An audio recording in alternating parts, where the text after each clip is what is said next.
I knew always growing up that I was the second choice. Emma is my name, and from my earliest memories I watched as I stayed in the shadows while my parents showed my bigger brother, Michael, limitless attention and possibilities. Their treatment of us differed from each other not in small measure. It was as crystal clear as day. I recall sitting at our kitchen table working alone on homework while Mom and Dad drove Michael to his most recent singing contest or club meeting. Being 3 years my senior, he seemed more worthy of everything somehow. Every time his teachers mentioned even the smallest aptitude, my parents sprang at the opportunity to develop it, devoting funds we hardly had on courses and supplies. Mom would blast anyone who would listen to Michael's incredibly lovely voice. One day he will be something quite unique. I discovered early on, meanwhile, not to ask for much. Mom only grumbled regretfully when I expressed interest in art courses. Perhaps next semester, sweetheart. Right now, Michael's vocal lessons are consuming the budget. Michael's senior year of high school brought even more clear differences. At the time, I was 15 and was calmly eating dinner when my parents made their major revelation. Dad responded boldly, "We have been saving. We also intend to send Michael to Preston College. Among the most esteemed institutions in the state is this one." Michael's eyes went bright. "Truly, that's incredible." "And that's not all," Mom said. "You can remain in our apartment close to the university. Surely not rent. You should concentrate on your academics." Trying to disguise my dismay, I pushed my peas around my dish. Not that anyone particularly looked at me either. As Michael discussed his future intentions, they were all fixated on his shining face. That evening, curled in bed, I calculated, there was no way they could have anything left for my college fund if they were paying this much for Michael's studies and providing him a free residence. The insight came to me forcefully. Rather than grieving, though, I began to organize. I visited the antique store of my grandparents the following day. As I told my grandfather, he listened. "Well, Emma," he continued, attentively observing me, "I could just give you the college money." He stopped, caressing his chin deliberately. "But if you earned it yourself, I believe it would be better. After school, how would you like to be working here? That is the first point then." Michael packed for his esteemed college journey, while I started working at the antique business. I would help customers categorize products and learn the business for my grandfather every afternoon following school. My grandmother would bring me treats and share anecdotes about the vintage items we sold. It was instructive how my parents responded to my initiative. They appeared relieved, almost appreciative that I had figured out my own issue when I told them about my employment and savings plans for college. 3 years of employment in the antique store owned by my grandparents passed quickly. Every hour spent cleaning ancient furniture and sorting rare jewels paid off. For college, I had enough saved. When I graduated high school, there wasn't much fanfare. Just a quiet dinner at home. But I didn't mind. I was proud of what I'd accomplished on my own. I enrolled in the local state college, choosing a practical business program that wouldn't drain my savings. The tuition was reasonable, and I even had some money left over. Living at home and taking the bus to campus wasn't glamorous, but it made financial sense. "Mom, Dad," I broached the subject one evening. "I've been thinking about getting a used car. It would make getting to classes easier." Dad barely looked up from his phone. "Sorry, Emma, we just don't have the money for that right now." Mom chimed in. "The bus system is perfectly fine. Lots of students use it."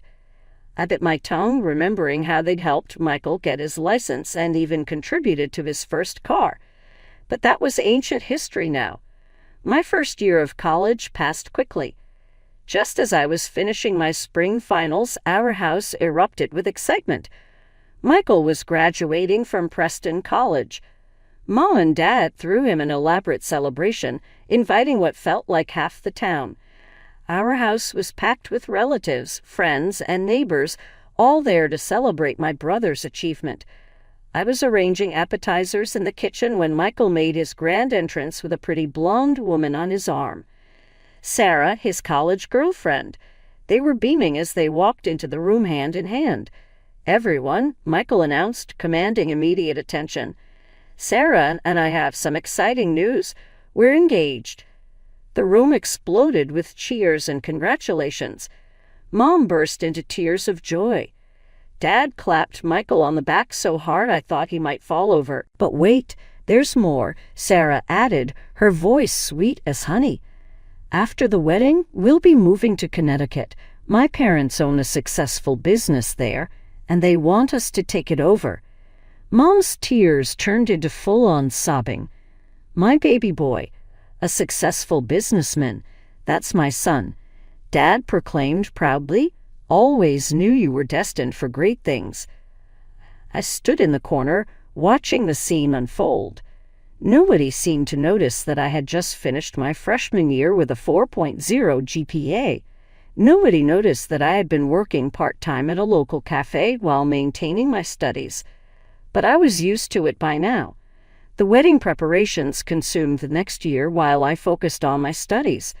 Now, in my third year, Mom and Dad threw themselves into planning the perfect wedding for their perfect son.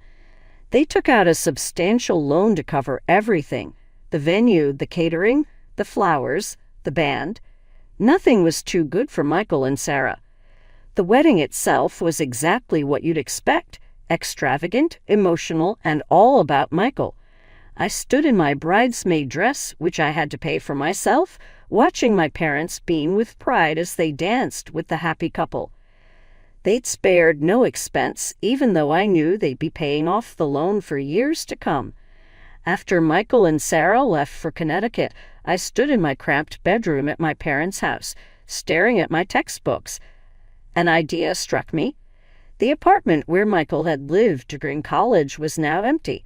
It was perfectly located near campus, and it would give me some much-needed independence. I approached my parents that evening while they were watching TV. "Mom, Dad, since Michael's apartment is empty now, would it be okay if I moved in there?" They exchanged glances before Mom spoke. "Well, honey, you can move in, but you'll need to pay rent." The words hit me like a slap in the face. Rent? But Michael lived there for free. Dad shifted uncomfortably in his recliner. "That was different. We have the wedding loan to pay off now. We need the extra income." I couldn't believe what I was hearing. "I'm your daughter, too," I said, my voice trembling slightly. "I've never asked you for anything. I worked for my college money. I take the bus everywhere. Mom held up her hand to stop me. She and Dad had one of their silent conversations, the kind they used to have when deciding whether to spend money on another of Michael's activities. "Fine," Mom finally said. "We'll charge you half the normal rent." I wanted to argue more, but I knew this was the best offer I'd get. "Okay, I'll take it." That weekend, I moved into the apartment. It still had traces of Michael everywhere.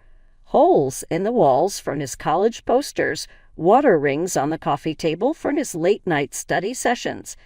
I took extra shifts at the cafe to cover the rent, often working until closing time. Between classes, studying, and work, I barely had time to sleep. My final year of college passed in a blur of textbooks, coffee shop aprons, and midnight study sessions. Before I knew it, graduation day arrived. While my classmates' families planned parties and celebrations, my parents opted for a quiet dinner at home. They only invited my grandparents, no extended family, no friends, no elaborate catering like Michael's graduation. We sat around the dining room table, eating the lasagna I'd made myself. Grandma reached across the table and squeezed my hand. "Emma, dear, we're so proud of you," she said warmly. Graduating with highest honors while working part-time, that's quite an achievement. Before I could respond, Mom's phone buzzed. Her face lit up as she read the message. "Oh, speaking of achievements," she interrupted, "Michael just texted. The business is doing wonderfully. He says they're expanding into 2 new locations. I watched as my graduation dinner turned into a celebration of Michael's success in Connecticut. My grandparents exchanged knowing looks, and Grandpa squeezed my shoulders supportively. My hard work in college paid off sooner than I expected. Within 2 weeks of graduation, I landed a position at Anderson and Mitchell, one of the most prestigious firms in the city. The starting salary was better than I dared hope for, and I was thrilled to finally be starting my career. That excitement lasted exactly 3 days until my parents found out about my salary. "Emma," Mom said during one of her unexpected visits to the apartment, "now that you're making good money, you should start paying the full rent amount." I stared at her, wondering if I'd heard correctly. "But we agreed on half." "That was when you were a student," she replied matter-of-factly. "You can afford it now."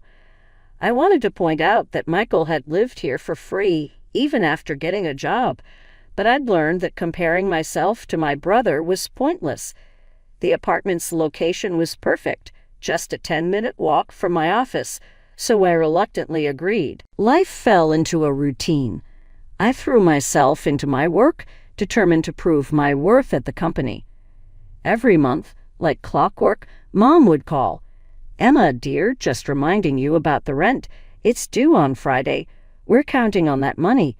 3 years passed this way. I earned a significant promotion and raise, but I kept that information to myself. I'd learned my lesson. Any hint of financial success would just lead to more demands from my parents. Through their occasional updates, I heard that Michael and Sarah had a baby boy. I'd seen pictures on social media, but hadn't visited. Our communication had dwindled to perfunctory birthday messages and holiday greetings. I was fine with that. Then came the phone call that changed everything. "Emma," Mom's voice was tight with tension. "We need to talk about your brother. There's been some trouble. The business, well, it's gone bankrupt." I closed my eyes, already knowing where this was heading. He had a terrible fight with Sarah's parents. They're furious about how he managed things. "They're not speaking anymore," she continued. "He's coming back home with Sarah and the baby." "Oh," I said carefully. "I assume he'll be staying with you and Dad." "Actually," Mom paused. "That apartment you're in is quite large. He'll be staying there." The phone nearly slipped from my hand. "What? Mom, this is my home. I've been living here for years." "Don't be dramatic, Emma. Your brother needs help. He doesn't have any money right now, so he'll stay there for free." "That's absurd," I protested. "If he's moving in, maybe I should just find my own place." "Don't you dare." Mom's voice turned sharp. "We need your rent money now more than ever. Michael's going through a rough time. You wouldn't want to make things harder for him, would you?" I shook my head in disbelief and hung up without another word. The moving day was worse than I'd imagined. Michael, Sarah, and their crying baby Tommy showed up with a mountain of luggage and baby equipment. Mom arrived to supervise the transition, which apparently meant making my life as uncomfortable as possible. "Emma, clear out your room," Mom directed, hands on her hips. "Michael and Sarah need it for Tommy's nursery." I stood in the doorway of my bedroom, my personal space for the past 4 years. "What? Where am I supposed to sleep?" "The living room has a perfectly good couch," she replied, already starting to move my things. "You can't be serious. I pay rent here, full rent, and you're putting me on the couch." Mom's expression hardened. "Don't be selfish, Emma. Your brother has a baby. Babies need proper rooms." I watched helplessly as my bedroom was transformed into a nursery, complete with a crib, changing table, and all the other baby paraphernalia. My belongings were unceremoniously piled in a corner of the living room, which was now my bedroom. The next few weeks were a nightmare. Michael moped around the apartment all day, alternating between complaining about his in-laws and reminiscing about his glory days as a successful businessman. Sarah spent her time either crying or arguing with Michael about whose turn it was to change Tommy's diaper. The baby seemed to sense the tension and cried constantly. I'd come home from a long day at work to find dishes piled in the sink, toys scattered everywhere, and dirty laundry spilling out of the hamper. The first few times I tried ignoring the mess, but the dirty dishes attracted ants, and the clutter made it impossible to relax in what was now my bedroom. So I cleaned. I cooked. I did laundry. Every meal I prepared mysteriously disappeared before I could eat it. One evening, after a particularly frustrating day at work, I decided to extend an olive branch. Michael, I said, trying to keep my voice neutral. We actually have some openings at my company. I could put in a good word for you with HR. The benefits are great, and the starting salary is decent. Michael looked up from his phone, his face twisting with indignation. An entry-level position? Are you kidding me? I'm a businessman, Emma. I don't do entry-level. I need an executive position, something worthy of my experience. Your experience running a business into the ground. I snapped before I could stop myself. Michael's face turned red. You don't know anything about what happened? That was my in-laws' fault. They set me up to fail. He stormed off to his room, my old room, leaving me standing there, wondering how much longer I could live like this. 3 months into our forced cohabitation, I sat at my kitchen table, now covered in Tommy's dried baby food and Sarah's coffee rings, reviewing my bank statements. The numbers didn't lie. My expenses had nearly doubled since Michael and his family moved in. That was the final push I needed to call my parents. I rehearsed what I would say, determined to remain calm and rational. The phone conversation went about as well as expected. Mom, Dad, we need to talk about the living situation. I began. Michael and Sarah aren't contributing anything to the household expenses. They're eating all my food, using utilities I pay for, and, Emma, Mom cut me off, her voice sharp. I can't believe how selfish you're being. Your brother lost everything. His in-laws betrayed him. He has a baby to take care of. Dad's voice joined in from the background. You should be grateful you're in a position to help family. But that's just it. I pressed on. I'm not just helping. I'm carrying the entire financial burden. They don't buy groceries. They don't. Enough. Mom snapped. Your brother is going through a difficult time. This isn't forever. You need to be more understanding. That night, I opened my laptop and started searching for apartments. I bookmarked several promising options, all within walking distance of my office. Just in case, I told myself. Just in case things get worse. Things got worse exactly 2 weeks later. I was sitting on my couch bed, trying to focus on work documents, while Tommy wailed in the background and Michael and Sarah had their fourth argument of the day. The doorbell rang, and my parents walked in without waiting for anyone to answer.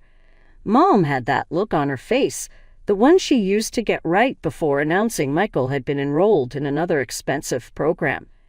Dad stood behind her, avoiding eye contact. Emma, we need to discuss the rent, Mom announced. I looked up from my laptop. I paid this month's rent on time, as always. Yes, Mom said, but starting next month, we're doubling it. The room fell silent. Even Tommy stopped crying. I stared at my mother, certain I had misheard. Double? But I'm already paying the full market rate. Mom gestured around the apartment. Well, now there are more people living here, more wear and tear on the property, more utilities being used. It's only fair that the rent reflects that. Fair. I couldn't help but laugh. How is it fair that I should pay double rent for being forced to sleep on a couch in my own living room? If anyone should pay more, it should be Michael. He's the one. Whoa. I'm not paying anything. Michael jumped up from his chair. This is ridiculous. I lost everything, and now you want me to pay rent? Of course not, sweetie. Mom soothed before turning back to me with a harder expression. Emma, you'd have a good job. You can afford this. Your brother needs time to get back on his feet. I looked at each of their faces. Mom's stern expectation, Dad's awkward avoidance, Michael's entitled indignation, and Sarah's smug satisfaction. 3 months of built-up frustration threatened to explode, but I swallowed it down. Instead, I simply nodded. Fine, I said quietly. Double rent? Starting next month. Mom's face broke into a satisfied smile. She and Dad left shortly after, clearly pleased with how smoothly their announcement had gone. They had no idea they'd just given me the push I needed to finally make my decision. Later that evening, while trying to read a book on my uncomfortable couch bed, I overheard Michael and Sarah talking in the kitchen. They were trying to whisper, but their excitement made them careless. Can you believe it? Sarah giggled. Your mom just told me they're going to give us half of Emma's rent money every month.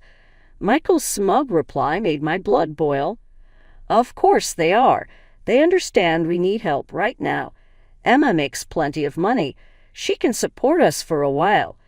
This is perfect, Sarah continued. We get to live here for free and we'll even have spending money. Your sister doesn't need to know. I lay there, gripping my book so hard my knuckles turned white. All this time, I thought my parents were just being unfair, but this was a calculated scheme. They weren't just enabling Michael. They were actively planning to use me to fund his laziness. I grabbed my laptop and pulled up the apartment listings I'd bookmarked. One caught my eye, a modern one-bedroom in a quiet building, actually closer to my office than the current apartment. The rent was exactly what I'd been paying before the proposed increase. I called the number immediately, trying to keep my voice down. Hi, I'm interested in the apartment on Cedar Street. Yes, I could come see it right now if that's possible. Perfect. I'll be there in 15 minutes. The apartment was everything I'd hoped for. Clean, quiet, and Michael-free. I signed the lease on the spot and paid the security deposit with my emergency savings. Back at the apartment, I waited until everyone was asleep before quietly packing my essential belongings into 2 large suitcases. I left my furniture. It wasn't worth the hassle, and I could buy new pieces that didn't have memories of this mess attached to them. The next morning, I wheeled my suitcases to the door while Michael sat at the kitchen table, scrolling through job listings he had no intention of applying to. Going somewhere, he'd asked, barely looking up. Month-long business trip, I lied smoothly. Big project in our Cincinnati office. He just grunted, already uninterested. I moved into my new apartment that evening, ordering takeout and sitting on the floor of my empty living room. The silence was beautiful. No crying baby. No arguing couple. No guilt-tripping parents. Just peace. For the next month, I lived quietly in my new home. I bought a comfortable bed, a cozy couch that wasn't a bed, and kitchen supplies that only I would use. I cooked meals that stayed in my refrigerator until I ate them. I slept through the night without being awakened by Tommy's crying. Then, right on schedule, my phone rang with my mother's number. Emma, she snapped without preamble. Why haven't you sent the full rent payment? We agreed on double, remember? I couldn't help but laugh. Actually, Mom, I know all about your little arrangement with Michael and Sarah. Were you planning to tell me that half my rent money was going straight into their pockets? That's none of your business. Your brother needs... No, Mom, I interrupted, still chuckling. What my brother needs is to grow up and take responsibility for once in his life. I've moved out. Found my own place. The apartment is all yours and Michael's now. You, what? She screeched. You can't do this. We need that rent money. Well, I'm sure Michael will step up and start paying rent now that he's had time to get back on his feet. I can't wait to see how that works out for you. After my announcement, there was a quiet pause on the phone. As reality at last sank in, I could practically hear the gears spinning in my mother's head. Their dependable income vanished. All they had left was their unemployed son, who had never paid a bill in his life. "Emma, sweetie," said Mom's voice, suddenly became saccharine sweet, a tone I knew from early life when she desired something. "Let's not rush things. We are able to arrange things. Should we return to the original rent figure? That was reasonable, not least of all." I sank farther into my new couch, the one I had chosen in my own apartment where nobody could kick me out of my bedroom. "No, Mom, not going to happen, is that?" "But Emma, we are family here. You cannot simply—" "Family?" asks I interjected. "Is that what you refer to when you plot behind my back to direct my money to Michael? When you evict me from my own bedroom when I am paying all the bills? When you have been treating Michael like king while treating me like an ATM for my whole life? That isn't fair. Always. Goodbye, Mom." I blocked their digits and hung up the phone. 6 months ago is what it was. Though I never asked, my grandparents keep me informed on their circumstances. They simply know I should hear it, that I chose wisely. They say Michael, Sarah, and Tommy still reside in the apartment. They haven't paid the rent for 1 month. Since the infant needs things, Mom and Dad are paying for all the utilities plus providing spending money. Still without a job is my brother. Apparently, failing businessman with a history of bankruptcy just cannot find enough executive jobs. I lead a quiet life now. I bought a car, earned another raise at work, and began evening MBA studies. My apartment is spotless every day. My food keeps in my refrigerator until I want to eat it, and every evening I sleep in my own bed. I ran across Sarah's cousin in the grocery store another day. She informed me they expected still another baby. Knowing that my parents are most likely already working out how to pay for another nursery somewhere across town, I merely grinned and wished them well. Now, though, that is not my concern. I am putting myself first for the first time in my life, and it really makes perfect sense.